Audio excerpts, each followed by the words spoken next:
Welcome to the deep dive. Our goal here, well, it's pretty simple, really. We take complex, powerful knowledge and boil it down into a clear strategy guide you can actually use. Today, we're diving deep into the psychology of, let's call it, powerful communication, how to speak smart, basically, when it really, really matters. So picture this with me. You're in a big meeting, maybe with an investor, or perhaps you're handling a really tough client objection, something unexpected. Or maybe it's just, a difficult conversation with a colleague. You know your idea is good, it's brilliant even, but the pressure's on, and then you hear it starting. You're rambling. Oh, yeah. Your thoughts are all over the place, those little filler words, they creep in, and bam, the clarity you needed, gone. The momentum just drains away. And that feeling, it's not just, frustrating. It can actually cost you. Yeah. Financially, professionally. Because there's this hard science we found in the sources, backed by research, places like Princeton. Right. It shows that within the first, 30 seconds of you speaking, people have already made up their minds about your intelligence, your confidence, your credibility, all of it. 30 seconds, that's it. That's the window. That's your window to establish authority. Yeah. If you sound, scattered or vague, the listener's brain flags it as untrustworthy. Doors stay shut. Okay, but here's the good news, right? Sounding smart isn't some magic talent. It's actually a learned skill, a discipline. Exactly. And we've dug through the sources, pulled out the absolute essentials, the highest leverage points, and put them into basically a one-page playbook for you. Yeah, so by the time we finish this deep dive, you'll have that blueprint ready to go. We're talking specifics here. A 30-second message map, instant structure for anything. A formula for a really punchy 10-second hook. The PI backbone, that's problem, promise, proof, path. Ask for structuring, any persuasive argument. Aristotle's checklist, ethos, pathos, logos made practical, for today. The listening loop, key for rapport. A whole body and voice toolkit focusing on pace, pause, posture. Super important. And maybe the most valuable bit for tough spots. A simple 3-line way to handle objections. Calmly. Firmly. This is your shortcut, folks, so stick around till the end. This isn't theory, it's a strategy session. You'll walk away with the tools and a 24-hour challenge to put them into practice, right away, today. Okay, so let's really dig into this core idea first. We got to bust this myth, right? That great speaking is just, natural talent for a lucky few. Yeah, the charisma myth. Exactly. Our source material hammers this home again and again. Speaking smart is a skill. It's about process, design, delivery, feedback. It takes a growth mindset, focusing on technique, not just hoping for the best. Okay, that sounds good, but let's be real. For the busy people listening, founders, professionals, the pressure's intense. If it's just a skill, why does it feel so incredibly hard in the moment when the spotlight hits? Well, it feels hard because our brains, they default to safety mode, right? And structure, planning. That feels riskier than just, talking off the cuff. But think about the world we live in now. Very lazy. So noisy. Social media, short videos, endless emails, attention spans are tiny. So in that chaos, a speaker who brings clarity, they stand out like a lighthouse, honestly. Wow. Because clarity builds trust. And trust is what leads to decisions. Yes? And you see what happens when people don't use the system, right? Yeah. The sources give this classic example. 2 people presenting the same project update.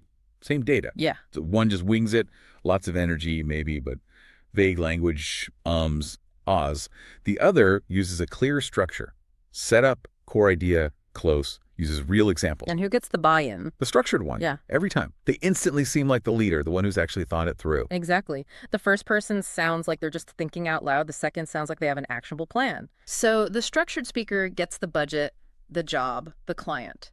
Not necessarily because they're smarter, but because their delivery created the confidence needed for the listener to say yes. Okay, so let's get into the science of that delivery. We often think sounding smart means using big words, fancy vocabulary. Right, the jargon trap. Yeah, but the neuroscience actually points the other way. The brain isn't looking for complexity. It craves comfort, clarity. See, this is where it gets really fascinating. Researchers, you mentioned UC studies, they've looked into why certain ways of speaking feel more trustworthy, more intelligent. And what did they find? It's about structure, yes, but also rhythm and emotional grounding. When language comes across in a controlled, rhythmic way, it actually lowers the listener's cognitive load. Cognitive load, meaning? The mental effort needed to understand what's being said. Less effort for them. Okay, that's a huge point. Reducing cognitive load. Yeah. You're basically giving their brain a break. Exactly. And the brain likes that. It finds it comforting. When something is easy to process, easy to grasp, the brain releases dopamine, that feel-good chemical. Wow. So you, the speaker, get associated with that positive feeling. Precisely. You literally make people feel good about you just by being clear. That's how you get that instant positive vibe, that favorability. So sounding smart isn't about how complex your idea is. Not primarily, no. It's much more about managing your rhythm, using sharp, concise language, and delivering it all within a structure the listener's brain can easily follow, something it welcomes. Okay, so if there's one thing to take away from this section, it's structure. Structure, structure, structure. Absolutely. The brain just prefers organized information. Offering that clear roadmap signals discipline, respect for their time, and crucially, confidence. It shows you know where you're going. That's the difference, isn't it, between trying to sound smart and actually being smart in how you communicate. All right, so we've established speaking is a system. Now, let's get into the design part. Before you walk into that high-stakes room, you need a plan. And it starts with grabbing attention right away with a powerful 10-second hook. Yeah, and this is where so many people stumble. They start with, like, weak small talk, or they jump straight into the solution without reminding people why it's needed. What's the pain? And a rambling start just kills your credibility instantly. Totally. The hook has one job. Quickly tap into a pain point the listener recognizes, and then promise a specific, desirable fix. Okay, so we've boiled down the essence from the source material into a template. It's designed to hit those psychological triggers: pain, a quick fix, and removing friction. Here it is. You know pain X, and the next time you'll get specific outcome without common cost difficulty. Let's break that down. Why start with pain X? Because it signals immediate empathy. Right, that's the pathos. It shows you get their world before you ask for anything. You're validating their struggle. Right, hooking into their frustration, but then flipping it to hope. Okay, make it real for us. Give me the exact words. Let's do 2 different scenarios. Okay, scenario 1. A high-stakes sales call. Selling a service? Time is the big objection. Always. So you start with, you know how creating customized client onboarding flows usually bogs down the sales team for like 4 solid weeks? Yeah. Leads to delays, frustrated clients. Feel the pain? In the next 90 seconds, I'll show you how to automate 70% of that flow, delivering perfect client communication without needing any custom coding or extra internal headcount. Boom. Super specific. Hits the pain, 4 weeks, offers a huge outcome, 70% automation. Yeah. Removes the usual barrier, coding, headcount. That definitely earns the next 90 seconds. Right. Now, what about something else? Not sales, maybe a job interview or an internal pitch where you need to impress. Good one. How does the hook work there? Well, in an interview, the pain might be the risk of hiring someone who sounds good but can't execute, or someone who just, rambles. So address that. Okay, give me the words. You know, the common struggle we see where ambitious projects stall out because teams can't really coordinate across different departments, those silos. Yep, familiar problem. In this conversation, you'll hear my proven 3-phase strategy for cross-functional alignment, guaranteeing successful deployment without needing those endless weekly 5-hour coordination meetings. Nice. So you've positioned yourself as the structured problem solver right from the get-go, before even talking about your experience much. Exactly. Hashtag tag 2.2, the 30-second message map structure. Okay, hook landed, attention secured. Now you need that core message structure. And the source material is absolutely clear on this. Words without structure just collapse. Just fall apart. Yeah. Having structure literally makes you sound like 10 times smarter, even if you use fewer words. It just makes it easier for the listener's brain. That's why the rule of 3 is everywhere in persuasive talk. Ah, the classic 3-part foundation. It goes way back, but it works. It's setup, core idea, close. Okay, break those down. 1, setup. Just framing it, setting the context, defining what you're talking about. A sentence or 2 tells the listener why this matters now. Okay. 2, core idea. This is your main point. The one thing they absolutely must remember tomorrow. Keep it tight, focused. Got it. 3, close. Wrap it up strong. A punchy summary, maybe a clear pivot to what's next. No fading out allowed. Right, got to stick the landing. Okay. Okay, let's try it live. Imagine the CEO asks you point blank, what's the single most important factor for leadership success next quarter? Panic sets in. What do? Don't panic. Use the structure. And inside the core idea, use that rule of 3 you mentioned because brains love 3s. They stick. Okay, show me. Setup. Leadership in Q4 is facing unprecedented volatility and really requires a return to basics, core idea. The single most important factor is the triple threat of clarity, consistency, and courage. Yeah. Close. Leaders who, frankly, fail on those three will see decisions stall and teams freeze up. 3 sentences. Zero fluff. Okay, nice. That sounds instantly competent. Now, apply it to pitching something internal. Let's say a new central data system. Use the rule of 3 for the pitch itself. Right. Setup. We absolutely need to pursue this new centralized data repository for 3 key reasons, all directly hitting our Q1 profit goals. Okay, reason 1. First, it standardizes all our reporting. That's going to cut audit prep time by like 40%. Okay, logical. Second. Second, it gives every department access to real-time numbers, which means, better collaboration, faster decisions. Makes sense. Third. And third, it provides one secure, verified source of truth that seriously lowers our risk of getting dinged on compliance. See? The listener feels confident because the structure is obvious. They know exactly where you're going and when you'll finish. And a quick tip here from the source is use signposting. Ah, yeah, like verbal road signs. Exactly. Tell them the plan. Let's break this down into 3 areas, or I want to touch on 2 key things here. It just signals you're organized, you're in control. Okay, so structure keeps you organized, but PA, that's problem, promise, proof, path, ask. That's the psychological blueprint for actually persuading someone. Right. This takes organization and turns it into influence. Whether it's a quick email or a 5-minute pitch, it guides the listener from feeling understood to actually taking action. And it's engineered to hit all the right notes in the right order, isn't it? Exactly. It ensures you connect with empathy, first the pathos, before you hit them with the logic, the logos, Yeah. and then you guide them to action. All right, let's break down those 5 PA pillars one by one. Okay. One problem, name it. You have to start here. Acknowledge their pain, their frustration, what they want but don't have. Show you get what keeps them up at night. If you skip this, your solution, your promise just won't land. It'll feel irrelevant. Makes sense. Connects first. Okay. 2, promise, clear outcome. Right after naming the problem, state your solution, the transformation. Be specific. What tangible good thing will happen? Yeah, no vague stuff like it'll be better or will improve things. Use numbers. Increase leads by 20%. Or cut friction in half. Concrete. Okay. Now, 3, proof. Data plus story. This is where people often mess up, right? They either just dump a load of stats. Or they tell a rambling story that goes nowhere. Exactly. PA says you need both. Satisfy the logical brain and the emotional brain. So how does it work? It's a dual approach. Logos, data.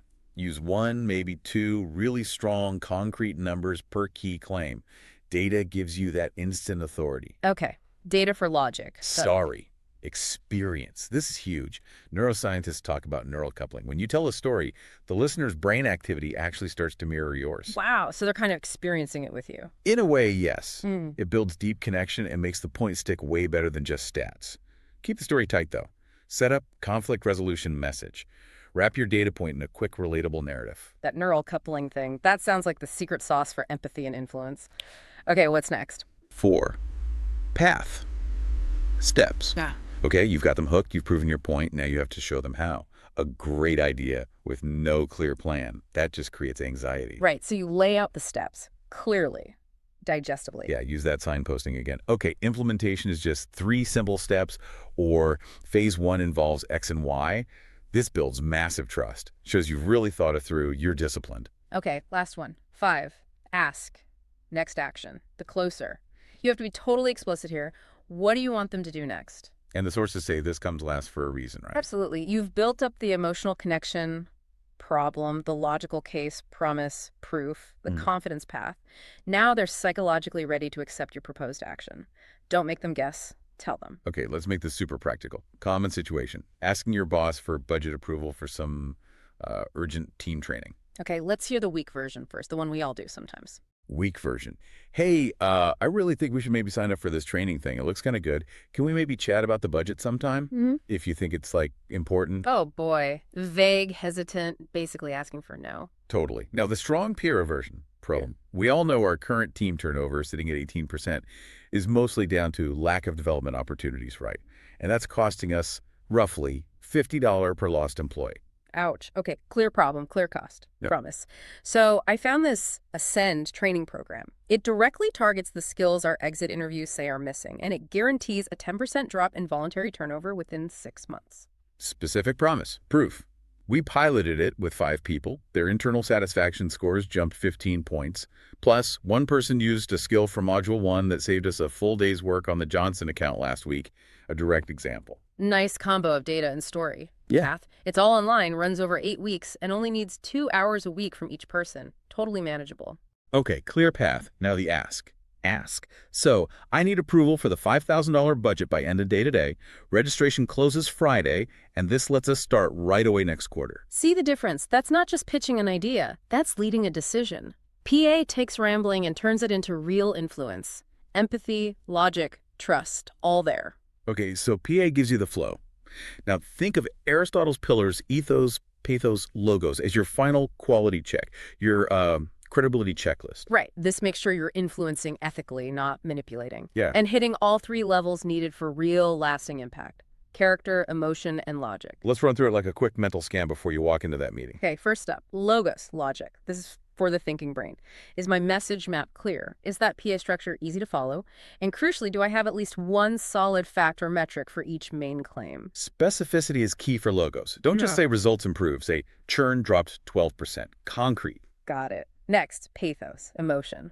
This is what actually drives people to act. Have I tapped into the right emotion? Frustration, hope, ambition, fear. And not just surface level hype. Right? No, exactly. The strongest pathos often uses contrast. It highlights the stakes. Give me an example of that contrast. Instead of just saying, we need to boost sales, try something like, imagine the relief on the team's faces when we nail that Q4 target. That means stability for next year, the stability they're actually worrying about right now. See? It connects to a deeper feeling. Yeah, that hits differently. Okay, third pillar. And this one's often missed in high-pressure moments. Ethos, credibility. This is about you, your character, the foundation of trust. How do you build that fast, like in those first 30 seconds? It comes down to 2 things, really. Authenticity and competence. Okay, authenticity first. How does that show up? Honesty. Humility. Are you Being willing to say, I don't know, but I'll find out. Maybe even sharing a past mistake and what you learned. People trust leaders who are real, not ones pretending to be perfect. Right, vulnerability can actually build credibility. Yeah. Okay, and competence. That's about showing you know your stuff. Maybe citing a relevant metric you personally impacted.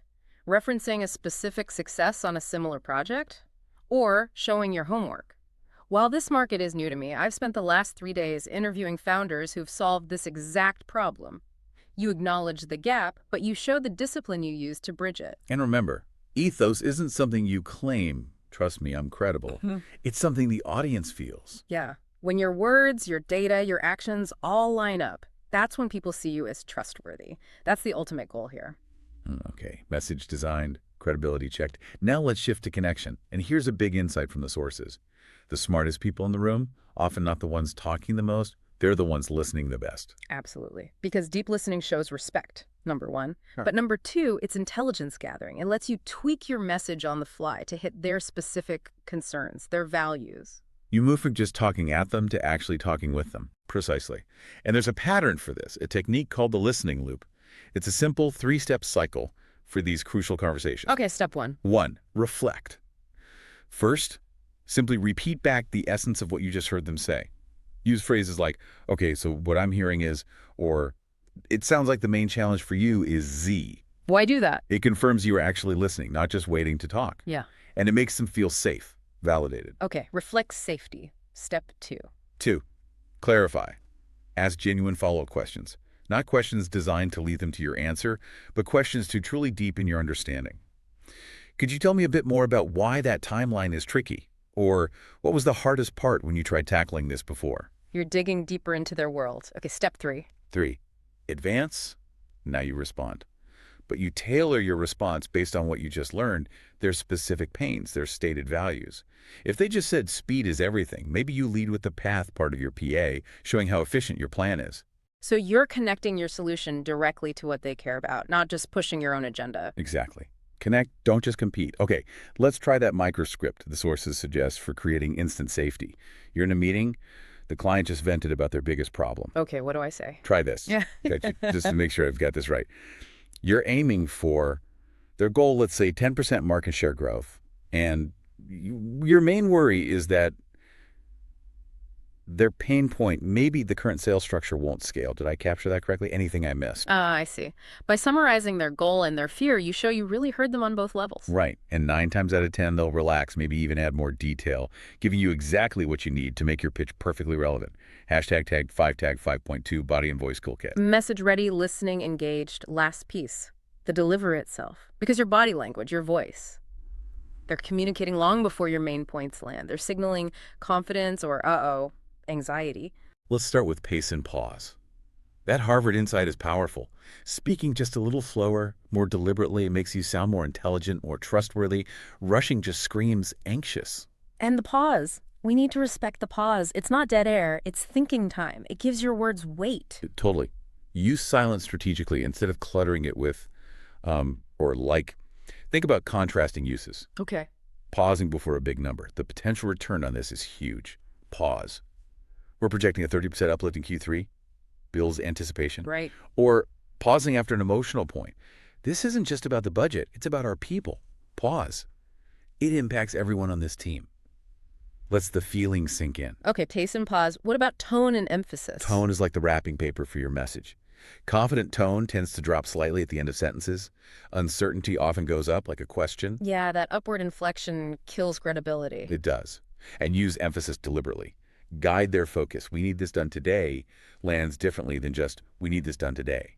Stress the key word. Okay, and you mentioned a physical trick for grounding the voice. Yeah, simple drill. Yeah. Practice saying your very first sentence of a presentation, a meeting kickoff practice, saying it on an exhale. On an exhale. How does that work? It helps manage your breath, anchors your voice, naturally lowers the pitch just a touch, which sounds more authoritative, and it kind of short-circuits that initial rush of anxiety, prevents the shaky, high-pitched start. Interesting. Okay, and finally, posture triangle. Non-negotiable. Think feet grounded, hips stable, shoulders back, eyes steady, an open, stable posture. Your body leads, your voice follows. Stand tall, sound confident. You can almost manufacture confidence physically first, and the mind catches up. All right, this is where the rubber really meets the road. The true test isn't speaking when everyone agrees. It's how you handle pushback, objections, confrontation. Yeah, when things get tense. And the core principle is always, don't react emotionally, respond strategically.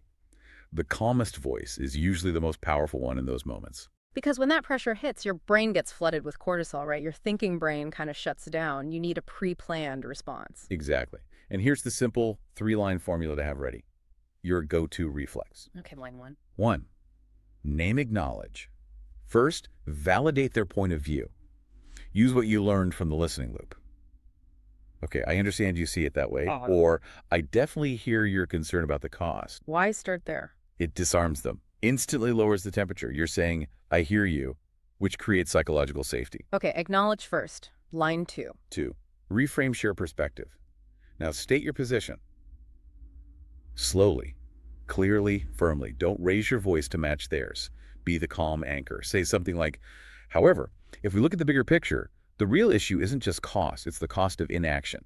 Let me offer a different perspective based on the long-term data. So you're pivoting back to your ground, calmly. Okay, line 3. 3.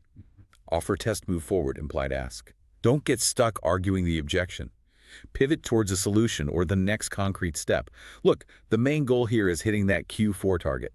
Shall we walk through the first 2 steps of the plan we discussed? You're keeping the momentum moving forward. Exactly. That calm, forward-looking approach commands respect. It shows you're still in control of the conversation's direction, even under fire. Hashtag 6.2, the 1-minute rehearsal loop. Okay, none of this works without practice. Preparation is everything. That saying is true. Under pressure, you don't rise to the occasion, you fall to your level of training. Confidence really is like a muscle, isn't it? Needs reps, needs discomfort, needs feedback. Absolutely. So this 1-minute rehearsal loop is your workout, your training method. Okay, step 1. 1. Record. Practice your key points out loud. Don't just think them, say them. Use your phone. Voice memos are perfect. Get used to the sound of your own voice delivering this stuff clearly. Okay, record it then. 2. Review. 3 questions. Playback. Be critical but constructive. Ask yourself these 3 specific questions based on our frameworks. Okay, question 1. 1. Was my hook really clear? Did it nail a specific pain point? Question 2. 2. Was my proof specific? Did I actually use a number and a quick story or example? And 3. 3. Was my ask Totally explicit. Was it clearly linked to the path I laid out? Okay, hook, proof, ask, then what? 3, revise. Based on that review, tweak it. Tighten the wording, cut the filler sounds, and just before you go into that high-stakes moment, visualize. Spend just 30 seconds picturing yourself speaking calmly, powerfully, clearly. Does that visualization stuff actually work? The science suggests it does. It helps shift your brain from fear, which is all about how do I look, to service, how can I best deliver this message or help this person understand. That shift away from self-focus dissolves a lot of the anxiety. Hashtag tag tag tag 6.3 mini challenge, 24 hours. All right, this is it. Time to put this into action.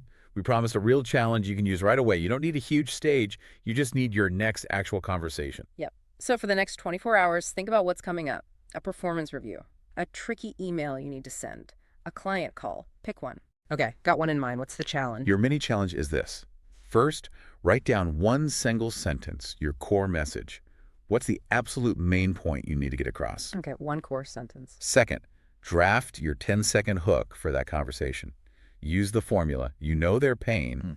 In the next short time, you'll get specific outcome without their usual hassle. Write it down, practice it once or twice, and then actually use it. Turn that next conversation from just happening into a strategic interaction. Hashtag tag outro, hashtag tag tag 1, 30-second rapid recap. Okay, let's do a super quick flyby of the whole toolkit you've got now.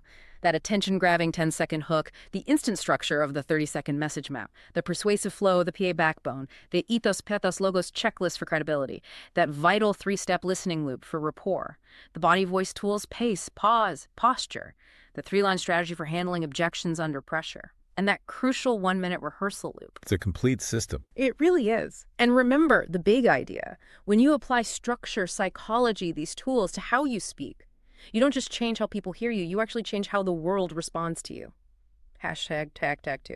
Compelling and urgent. Closing. And just one final thought. Drawing from the source material. Look, speaking smart, it's a journey, right? A lifelong practice. Don't chase perfection. That's an illusion. Yeah. Chase progress. Yeah. Because every single time you choose clarity instead of clutter, when you choose presence instead of panic, when you choose, frankly, truth over just trying to sound impressive, you build real influence. You become that clear, respected voice people actually listen to. So you've got the tools now. You understand the why behind them, the psychology. This framework, it needs to become second nature, like muscle memory. So hit follow or subscribe right now. Seriously. Because if you skip it, chances are we won't cross paths again.